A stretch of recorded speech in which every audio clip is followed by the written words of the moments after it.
আমার দুটো প্রশ্ন। একটা হচ্ছে এনসিপির প্রতি।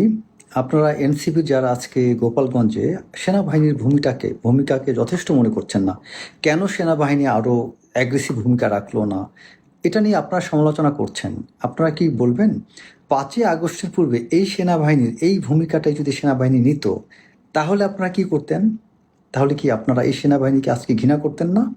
সেনাবাহিনী সেদিন কি আপনাদের বাঁচিয়েছিল বলে আপনারা কি প্রশংসা করেননি?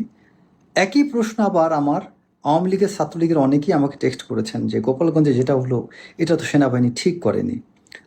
আওয়ামী লীগের প্রতি আমার প্রশ্ন, আপনারাই বলেন 5ই আগস্টের পূর্বে আপনারা আওয়ামী লীগ এই সেনাবাহিনীকে যেভাবে অপব্যবহার করতে চেয়েছিলেন, নির্বিচারে ছাত্রদের প্রতি গুলি চালিয়েছিলেন, তখন আপনাদের এই আজকের অনুভূতি কোথায় ছিল?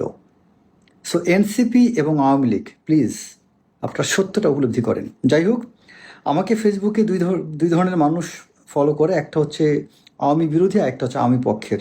সো আমাকে সবাই সমালোচনা করবেন, আবার অনেকে প্রশংসাও করবেন।